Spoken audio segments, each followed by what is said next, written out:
الأصدقاء السلام عليكم. Bonjour ou bonsoir les amis. J'espère que vous allez bien partout où vous vous trouvez. En tout cas, c'est ce que je vous souhaite. Et pour le meilleur de toutes les situations, bien entendu. Bienvenue sur votre chaîne Bled Magharibia. Pour ma part, je suis heureux de vous retrouver une nouvelle fois à travers cette nouvelle séquence vidéo. Chers amis et chers amis, mesdames et messieurs, cette vidéo évoque une certaine géopolitique qui s'est enchaînée entre les USA, donc ces États-Unis d'Amérique, donc, et cette Algérie dite nouvelle.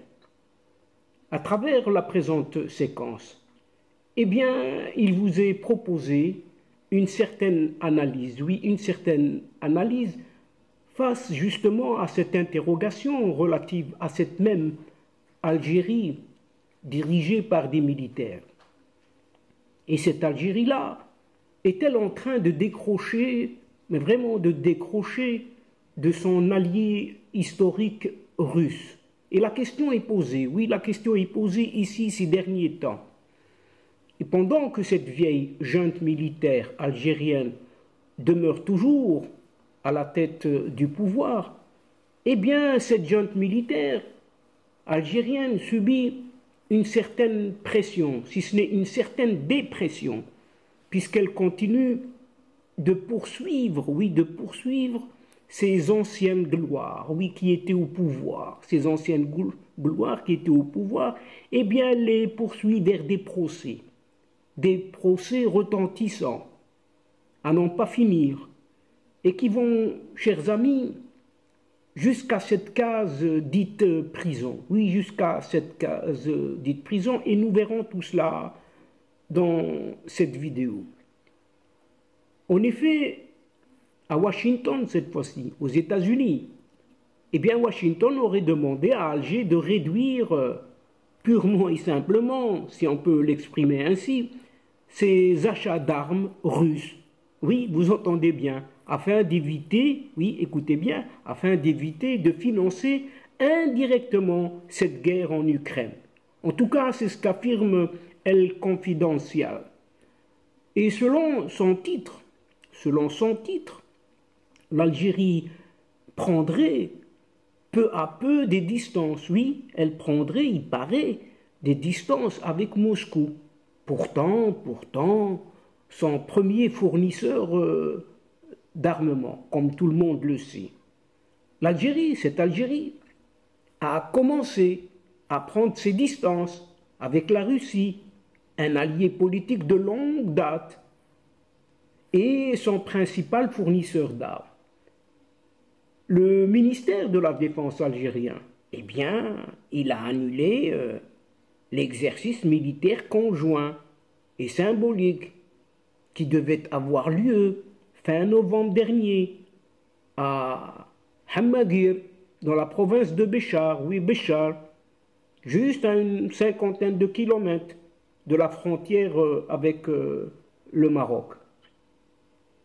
Et ces manœuvres, baptisées par ailleurs bouclier du désert, cet exercice militaire s'inscrivait dans le cadre de la lutte soi-disant antiterroriste et devait réunir les forces spéciales des deux pays, à savoir l'Algérie et cette Russie, bien qu'environ plus ou moins quelques 80 militaires russes seulement ont dû y participer.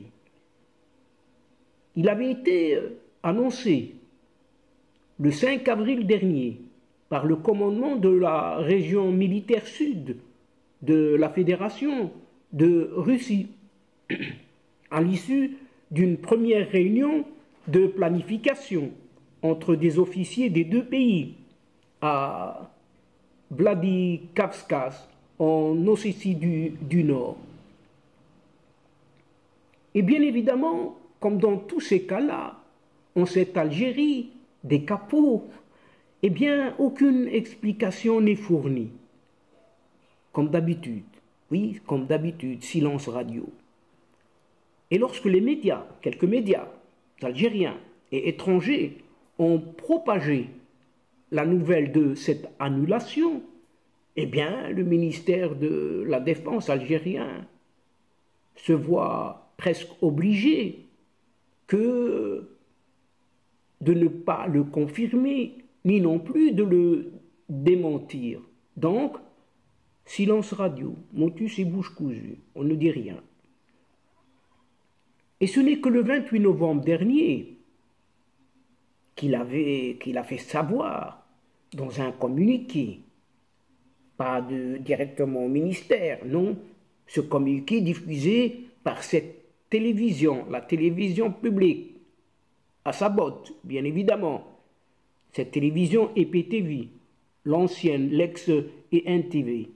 Eh bien, cette télévision a annoncé que l'exercice tactique conjoint prévu dans le cadre de la coopération avec l'armée russe pour lutter contre encore le terrorisme, entre guillemets, et cet exercice donc entre le 16 et le 28 novembre n'avait pas eu lieu sans donner d'autres explications. Point à la ligne. Le prochain signe de distanciation, si on peut appeler ça comme tel, sera sans doute la renonciation de celui qui se prétend toujours président algérien, cet athée, à sa visite officielle à Moscou, prévue pourtant en ce mois de décembre, pour signer un document approfondissant ce qui est appelé, entre guillemets, de nouveau, la relation stratégique entre les deux pays, la Russie et l'Algérie. Initialement, cette visite de cet athée était prévue en juillet dernier. Le voyage avait été reporté, de nouveau sans explication. Et l'ambassadeur russe en Algérie, un certain Valerian Chouvaïev, avait déclaré à l'agence de presse russe Sputnik que cet athée ferait le voyage avant la fin de l'année. Mais selon de nombreuses sources concordantes, ce ne sera pas le cas une nouvelle fois. Et oui, c'est l'inefficacité. L'inefficacité de qui? Non, des armes. L'inefficacité des armes russes, au regard de celles fabriquées en Occident, qui a été démontrée par la guerre en Ukraine. Et oui, l'affaiblissement également du Kremlin en tant qu'allié politique et l'insistance surtout des États-Unis pour que cette Algérie des militaires réduise ses liens avec Moscou, eh bien sont là les trois raisons qui poussent ce pseudo-président athée à introduire quelques nuances dans sa politique étrangère. S'il en a une, oui, s'il en a une, avec ses compétences, ou plutôt ses incompétences, pardon. Et par conséquent, comme on devait s'y attendre, cette Algérie-là est confrontée désormais à ces amicales, entre guillemets, pressions, si ce n'est des dépressions américaines. En effet, lors d'une conférence de presse le 21 novembre dernier, l'ambassadrice américaine à Alger, Elisabeth Moore-Aubin, a minimisé l'initiative de ces fameux 27 membres du Congrès américain sur un total de 535, à rappeler tout de même, qui ont demandé au président Joe Biden de sanctionner l'Algérie, pas moins que ça, de sanctionner carrément cette Algérie pour ses achats d'armes à la Russie. Rien qu'au cours de la dernière décennie, ces 10 dernières années, l'Algérie a été le 3e gros client de la Russie, après la Chine et l'Inde. Et l'ambassadrice américaine a néanmoins signalé qu'elle avait demandé aux autorités algériennes de réduire leurs importations d'armes russes, déclarant même la question des armes russes est très importante pour les États-Unis, a déclaré, donc cette ambassadrice américaine Elizabeth Moore Houbin, avant d'assurer que cette Algérie était un partenaire stratégique pour les États-Unis. Elle continue dans sa déclaration, elle rajoute donc: nous avons conseillé à nos partenaires qui achètent des armes à la Russie de diversifier leurs sources d'approvisionnement et de se tourner vers des fournisseurs non russes, a encore précisé cette ambassadrice américaine. Et nous entendons les responsables algériens lorsqu'ils disent qu'ils sont déterminés à diversifier leurs approvisionnements d'armes.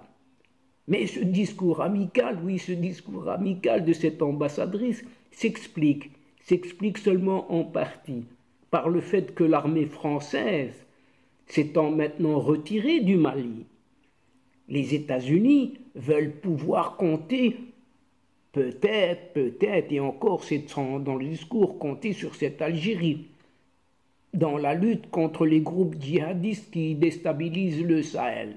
Mais oui, on compte sur cette Algérie pour déstabiliser les djihadistes au Sahel, alors que les Français n'ont pas pu le faire depuis belle lurette.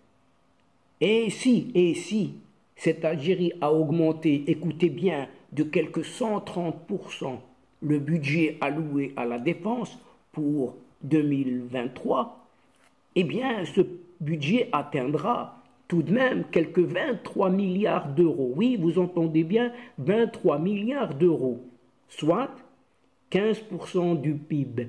Ce PIB, c'est ce fameux produit intérieur brut, donc les richesses du pays. 15% des richesses du pays. Oui, dépensées en armement. C'est en grande partie pour acheter des armes, et rien que des armes, sur d'autres marchés, et se doter des moyens d'intervenir au-delà, ça c'est sûr, de ces frontières en cas de besoin. Vous entendez bien, au-delà de ces frontières en cas de besoin. Mais toujours, il faut suivre le regard de ces vieux capots. Oui, c'est dans le regard de ces vieux capots que on risque d'intervenir, peut-être, au-delà des frontières. Et n'est-ce pas, chers amis? La hausse des prix, là aussi c'est un autre enjeu. La hausse des prix des hydrocarbures génère d'importants revenus pour l'État algérien, ce qui est connu de tous. Et il peut donc se permettre cette énorme augmentation de ses dépenses de défense, à condition que cette hausse des prix des hydrocarbures se maintient, ce qui n'est pas le cas en ce moment. Et cette Algérie, toujours de cet athée et de ces vieux capots, est à la recherche de nouveaux partenaires. Oui, elle est à la recherche de nouveaux partenaires. En effet, ce ministre algérien de la Défense avait prévu d'acheter à la Russie toute une batterie côtière de missiles anti-navires, mais l'a remplacé par un système mobile chinois. Ce même ministère algérien de la Défense a également commandé à la Chine, cette fois-ci, des drones Falcon et des missiles de portée courte. Et toujours pour diversifier ses fournisseurs, cette même Algérie s'est également inscrite sur la liste d'attente qui comptait déjà 22 pays, une liste d'attente qui comptait déjà 22 pays, pour acheter des drones iraniens cette fois, comme l'a révélé en novembre dernier ce capot de Yahya Rahim Safavi, un certain conseiller militaire de l'ayatollah Ali Khamenei. Même si cette Algérie réduit sa dépense à l'égard de la Russie, son armée, cette armée algérienne, qui est la plus importante d'Afrique, après l'armée égyptienne bien entendu, bien cette armée possède de telles quantités d'armes de fabrication russe, pratiquement que russe, qu'elle va devoir prolonger ses contrats d'entretien et de maintenance avec la Russie pendant plusieurs décennies. Donc pratiquement que du brol, que de la ferraille rouillée qu'il faudra rafistoler et nettoyer. Mais est-ce que cette Russie, on aura les moyens? Reste à voir, oui, reste à voir si les entreprises russes, fortement impliquées dans la guerre en Ukraine, pourront honorer tous ces contrats d'entretien et de maintenance. C'est un point d'interrogation également pour le futur de cette Algérie. La diversification dans ce cas, entreprise par cette Algérie, n'est pas seulement militaire. Non, elle n'est pas seulement militaire. Et pas plus tard que le mois dernier, Alger a effectivement signé un nouvel accord stratégique de 5 ans, avec la Chine, afin d'intensifier la coopération entre les deux pays, Algérie, Chine, dans tous les domaines. Oui, vous entendez bien, dans tous les domaines, à commencer par l'économie. Cette amélioration spectaculaire des relations avec la France, oui, avec la France, ça ne vous a pas échappé, soulignée par la visite du président Emmanuel Macron en août dernier, atteste également de la diversification en cours avec cette Algérie. Et de surcroît, cette Leïla Zerrouki, une diplomate algérienne, oui, une diplomate algérienne de haut rang, dit-on de haut rang, d'un haut niveau. Eh bien, cette Leïla Zerrouki a annoncé le 7 novembre dernier que son pays avait demandé à rejoindre le groupe des BRICS. Oui, le groupe des BRICS, eh bien, c'est une alliance essentiellement commerciale dont font partie, écoutez bien, pas moins que la Chine, l'Inde, la Russie, le Brésil et l'Afrique du Sud, excusez du peu. Au sein de ce club, de tout ce club, la Russie est pour l'heure le pays qui a le plus de liens avec cette Algérie. Dans toute cette équipe, dans ce club, Chine, Inde, Russie, Brésil et l'Afrique du Sud, il n'y a que la Russie qui est pour l'heure le pays qui a des liens avec cette Algérie. Et c'est peut-être la raison pour laquelle le vice-ministre russe des Affaires étrangères, Mikhail Bogdanov, a été le premier à souhaiter publiquement, oui, publiquement, la bienvenue à ce candidat nord-africain qu'est cette Algérie dite nouvelle. Mais les autres n'ont rien dit jusqu'à présent, rien. Ni acceptation, ni refus. Une Algérie, nous sommes dans une Algérie où des procès pleuvent tous azimuts et tous les jours. À l'instar de cet ancien ministre cette fois-ci, oui, un ancien ministre qui est accusé pas moins d'avoir traité avec une entreprise marocaine. Et le tribunal économique et financier de la capitale algérienne, Alger donc, a décidé jeudi dernier de reporter au 22 décembre prochain, donc très prochainement, c'est dans quelques jours, une audience dans le cadre du procès de cet ancien ministre des Finances, un certain Mohamed Louqal. En sa qualité de président directeur général de la banque algérienne étrangère, qu'il a occupé entre 2001 et 2016, ce même responsable, Mohamed Louqal, eh bien, est accusé d'être en lien avec la conclusion, vous savez quoi, de 3 contrats avec un bureau d'études basé en France. Oui, un bureau d'études basé en France. Mais un bureau dirigé par un ressortissant marocain, selon les médias algériens, si on peut les croire jusqu'ici. Et Mohamed Louqal est poursuivi pour abus de pouvoir, dilapidation volontaire des deniers publics, octroi de privilèges injustifiés à autrui à l'occasion de la conclusion d'un contrat ou d'une transaction avec une institution publique. Et on ne sait lesquels. Et le même ex-ministre Mohamed Louqal a été condamné, oui, anciennement a été condamné à 6 ans de prison par la justice algérienne dans le cadre d'un autre dossier. En mai 2021 déjà, oui, en mai 2021 déjà, ce soi-disant président algérien athée, qui se croit toujours président légitime, a ordonné aux entreprises et aux institutions étatiques de mettre fin, tout simplement, à leurs relations contractuelles avec les entreprises marocaines et les entités étrangères qu'il a qualifiées, entre guillemets, d'hostiles à son Algérie et de menaces aux intérêts vitaux et sécuritaires du pays. Dans une directive présidentielle, ce même athée, décidément, a évoqué des rapports qui ont révélé les noms d'institutions économiques, gouvernementales et privées ayant fait des passations de contrats excessives avec des entités étrangères sans les nommer, sans tenir compte des intérêts stratégiques et économiques du pays.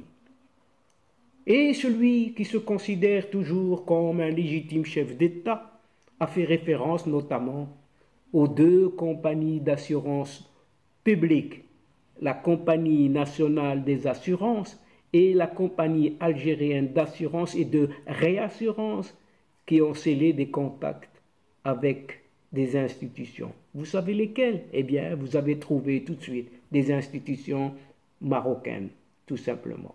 Et donc, chers amis et chers amis, mesdames et messieurs de la chaîne, c'est ici que prend fin cette séquence en prenant congé de vous, tout en espérant vous retrouver bientôt avec un immense plaisir, bien sûr. Merci pour votre fidélité en nous écoutant jusqu'au bout des séquences. Mais n'oubliez pas de nous soutenir et d'aider votre chaîne en vous y abonnant afin d'être informé très rapidement. Aussi, chers amis, n'hésitez surtout pas de partager au grand maximum autour de vous, auprès de vos connaissances et de vos proches, vos séquences vidéo. Oui, vos séquences vidéo, elles vous appartiennent. Mais pour moi, c'est l'instant, c'est le moment de vous dire au revoir les amis. L'asdiqa, salamu alaikum wa rahmatullah wa barakatuh. À la prochaine fois et à bientôt. إلى اللقاء في حصة أخرى إن شاء الله. مع السلامة.